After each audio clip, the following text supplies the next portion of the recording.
जय हिंद।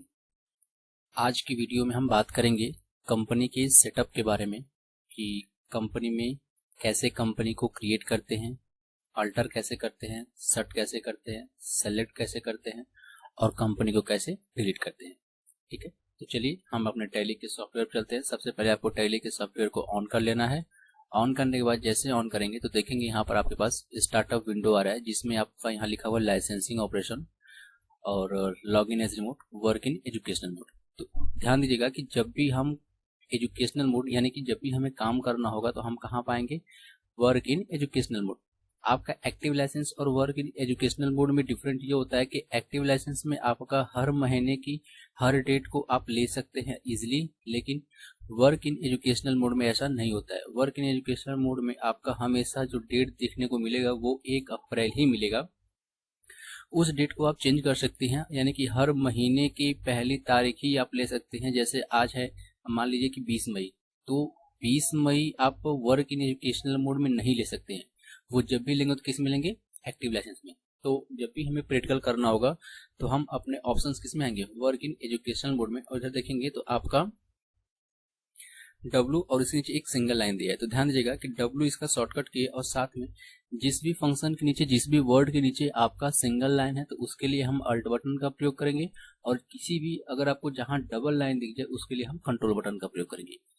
और टैली के सॉफ्टवेयर में हम माउस का प्रयोग ना के बराबर करते हैं। मैं यहाँ पर समझाने के लिए आपको माउस को, कर्सर को इधर उधर मूव कर रहा हूँ, लेकिन आप जब भी काम करेंगे तो सारे के सारे काम आपको कीबोर्ड से ही करना पड़ेगा।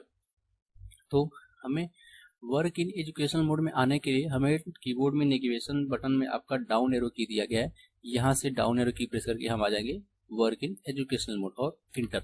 जैसे इंटर बटन प्रेस करते हैं तो देखिए हमारे सामने गेटवे ऑफ टैली आ गया है। यहाँ पर देखेंगे तो 2 भाग में डिवाइडेड है, एक इधर का भाग है, एक इधर का भाग है। तो पहले हम इस इंटरफेस को समझ लेते हैं, उसके बाद हम आगे की बात करते हैं। तो पहला देखेंगे तो यहाँ दिया है करेंट पीरियड। करेंट पीरियड आपका 1/4/2023 से 31/3/2024, यानी कि ये एक वित्तीय वर्ष का टाइम पीरियड दिखा रहा है आपको। करंट डेट देखेंगे तो यहाँ पर 1 अप्रैल से हो रहा है, लेकिन अगर यही एक्टिव लाइसेंस होता तो एक्टिव लाइसेंस में ये आपका 20 मई यहाँ पर शो होता। ठीक है, यहाँ पर लिस्ट ऑफ कंपनी में, नेम ऑफ कंपनी में, जैसे ये कंपनी खुली हुई है इसमें डेट ऑफ लास्ट एंट्री किस कब एंट्री हुई थी, 1 अप्रैल को लास्ट एंट्री हुई थी। जितनी भी कंपनियां खुली रहेंगी सारा का सारा आपको लिस्ट यहाँ पर कंपनी का दिख जाएगा। ठीक है, इधर बात करें तो ये है गेटवे ऑफ टैली का मेन विंडो, जहां पर जितने भी हमें काम करने हैं, चाहे वो अकाउंटिंग से संबंधित हो, इन्वेंट्री से हो, टैक्सेशन से हो, पेरोल से हो, किसी सी भी चीज से संबंधित काम करना है तो हमें इधर वाले फॉर्मेट का ही प्रयोग करना है। साइड में देखेंगे तो ये आपको पहले से दिया गया है। और अगर नीचे की बात करें तो नीचे देखेंगे तो हमारा यहाँ पर वर्जन दिया गया है कि कौन सा वर्जन चल रहा है, कौन सा मोड है। ठीक है, नीचे यहाँ कैलकुलेटर दिया गया है। ठीक, अब आप बात करते हैं कि हम टैली में कैसे कंपनी को क्रिएट करते हैं। तो ध्यान दीजिए, कंपनी को क्रिएट चाहे सर्च करना हो, चाहे अल्टर करना हो, चाहे सेलेक्ट करना हो, चाहे डिलीट करना हो, ये 4-5 काम करने के लिए आपको एक कॉमन बटन प्रेस करना पड़ेगा, जो कि यहाँ पे लिखा हुआ है कंपनी इन्फो। साइड में देखेंगे पैलेट्स में तो यहाँ लिखा है कंपनी इन्फो, जो कि शॉर्टकट की है इसका क्या, F3 लिखा हुआ है, और उसके नीचे आपको सिंगल लाइन दिया गया है। सिंगल लाइन का मतलब आपको अल्ट बटन के साथ F3 बटन प्रेस कर देना है।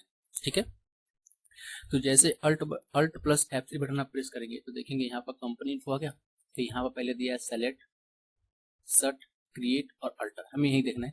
बाकी जो दिया है कनेक्ट दिया गया है, सिक्योरिटी कंट्रोल आगे बताया जाएगा, अगला चेंज है, बैकअप रिस्टोर, ये सारी चीजें हम एक्टिव लाइसेंस में ही कर सकते हैं, इसमें हम नहीं कर सकते। जैसे अगर मैं अभी कनेक्ट कंपनी में इंटर प्रेस कर रहा हूँ तो इधर बोला ना कि एक्टिव लाइसेंस, तो जितने भी ये ऑप्शन दिए गए हैं, कनेक्ट हो गया, ये आपका बैकअप हो गया, रिस्टोर, ये हमारा एक्टिव लाइसेंस में ही काम करेगा, वर्क एजुकेशनल मोड में काम नहीं करेगा। तो हमें अभी सीखना है कंपनी को क्रिएट करना, तो आ जाएंगे एरो की से, यहाँ पर कंपनी को क्रिएट कर लेते हैं। ठीक है, इंटर, क्रिएट करने देखिए यहाँ पर लिखा है डायरेक्टरी। डायरेक्टरी में आपका ये जो भी हम डाटा को बनाएंगे टैली RP9 में, वो हमारा कहाँ पर सेव हुआ, किस ड्राइव में, तो C ड्राइव में जाएंगे तो यहाँ पर आपको इस नाम से फाइल मिल जाएगा। यहाँ पर हम पूछ रहा है कि नेम, आपकी कंपनी जो है किस नाम से बनाना चाहते हैं, तो यहाँ पर आप अपनी कंपनी के नाम क्या करिए, लिख दीजिए। उसके बाद एड्रेस कुछ भी डालना, तो मैं यहाँ पर XYZ कुछ भी डाल दे रहा हूँ। ठीक है, आप अपना एड्रेस डाल लीजिएगा। कंट्री आपका इंडिया हो जाएगा, स्टेट आपका जो भी लेना है आप यहाँ से स्टेट को चूज कर लीजिएगा। ठीक है, उसके बाद पिन कोड जो भी डालना है आप यहाँ पर पिन कोड डाल दीजिएगा। पिन कोड के बाद यहाँ पर दिया गया है कॉन्टेक्ट डिटेल, यानी कि आपकी कंपनी का डिटेल रहेगा, phone number, mobile number, fax number, email ID और वेबसाइट। अगर आपकी कंपनी का है तो ये पूरा डिटेल आप फिल करिए, नहीं है तो आगे बढ़ के इंटरप्रेस करिए। यहाँ पे देखिए फाइनेंशियल ईयर की बात कर रहा है, जो भी हमारा सत्र स्टार्ट होता है वो 1 अप्रैल से ही स्टार्ट होता है, तो 1/4 आपका बाय डिफॉल्ट हमेशा रहेगा, ठीक है। इसको हमें चेंज नहीं करना है। इंटरप्रेस के लिए आगे बढ़ेंगे तो यहाँ पर ऑप्शंस आपका दिया गया है सिक्योरिटी कंट्रोल का। सिक्योरिटी कंट्रोल का मतलब होता है कि हम किसी भी व्यक्ति को उसका यूजर आईडी और पासवर्ड कैसे जनरेट करके दें और उसको हम ऑथराइज करें कि हाँ आप ये काम कर सकते हो, ये नहीं कर सकते, ठीक है। ये ऑप्शन आपको आगे बताया जाएगा, अभी फिलहाल इस ऑप्शन को छोड़ दीजिएगा, ठीक है। नीचे ऑप्शन दिया गया आपका बेसिक करेंसी इन्फॉर्मेशन, इसमें किसी भी ऑप्शन को टच नहीं करना है, इंटरप्रेस करके आगे बढ़ जाना है।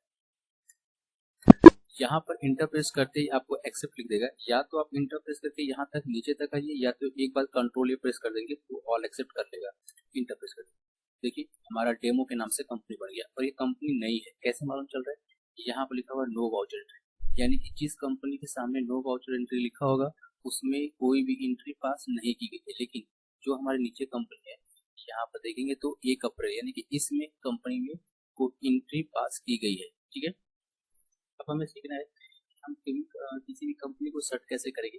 देखिए इसके ऊपर ही यहाँ पर दिया गया सर्च का ऑप्शन, इंटरप्रेस करिए और यहाँ पर जिस कंपनी को सर्च करना होगा उस कंपनी को हम एरो की से सेलेक्ट कर लेंगे। जैसे मान लीजिए जिस कंपनी को सर्च करना है इंटरप्रेस कर देंगे तो देखेंगे यहाँ पर उस नाम से कंपनी आ गई, ठीक है। अगर हमें डेमो कंपनी को भी बंद करना है तो दोबारा सर्च करिए, इंटरप्रेस कर दीजिए, हमारी वो भी कंपनी यहाँ से हट गई, ठीक है। अगला ऑप्शन आपका दिया गया है सेलेक्ट कंपनी का, तो सेलेक्ट में ही रहिए, लेकिन ध्यान दीजिएगा कि यहाँ पर कंपनी इन्फो ही है, कंपनी इन्फो से ही सारे काम हम कर पा रहे हैं। तो कंपनी इन्फो में आएंगे, सेलेक्ट में आएंगे, इंटरप्रेस कर, ठीक है। अब जो भी हमारी कंपनी, जैसे हमारे डेमो के नाम से तो डेमो इंटरप्रेस कर दीजिए। अब देखिए ये हमारी कंपनी खुल गई। कंपनी खोलने के बाद अब हमें सीखना है कंपनी में अल्टर करना। अल्टर का मतलब होता है सुधार। जैसे जब हम कंपनी क्रिएट कर रहे होंगे तो हो सकता है कि हमें एड्रेस गलत हो गया, मोबाइल नंबर कुछ भी गलत हो जाता है, तो उसको सुधार करने के लिए हम कहाँ जाएंगे, अल्टर वाले ऑप्शन में। तो अल्टर कैसे आएगा, कंपनी इन्फो पे यहाँ पर अल्ट प्लस F3 बटन क्या करिए प्रेस कर दीजिए। अल्ट F3 बटन प्रेस करने के बाद यहाँ पर दिया गया अल्टर का ऑप्शन, इंटर, और यहाँ पर डेमो कंपनी इंटर। जो भी अल्टर करना है, जैसे मान लीजिए कि हम यहाँ पर मोबाइल नंबर नहीं दिए थे तो मोबाइल नंबर यहाँ मैं ऐड कर दे रहा हूँ। उसके बाद कंट्रोल ए बटन प्रेस कर दीजिए। कंट्रोल ए बटन प्रेस करने के बाद ये हो गया एक्सेप्ट। आप देखना कि हमारा ये डिटेल सेव हुआ है कि नहीं, तो इंटर प्रेस करिए तो यहाँ पर देखेंगे ये मोबाइल नंबर आपका ऐड हो गया है। आप देखते हैं कि कंपनी को कैसे हम डिलीट करेंगे। तो जिस कंपनी को डिलीट करना होगा वो अभी कंपनी यहाँ पर खुली होनी चाहिए। उसके बाद हम कंपनी इन्फो में जाएंगे और यहाँ पर हमारा अल्टर वाला ऑप्शन दिया गया। अल्टर में आने के बाद यहाँ पर हम अल्ट प्लस जैसे प्रेस करेंगे इंटर और यहाँ पर इंटर, देखेंगे तो हमारी कंपनी क्या होगी, डिलीट हो गई।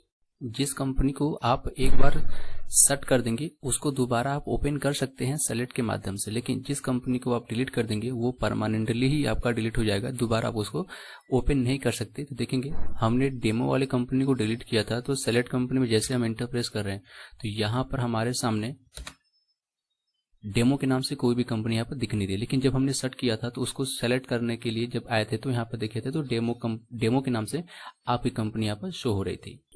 आज की वीडियो इतना ही। अगर वीडियो अच्छा लगा तो लाइक करें, सब्सक्राइब करें और शेयर करें।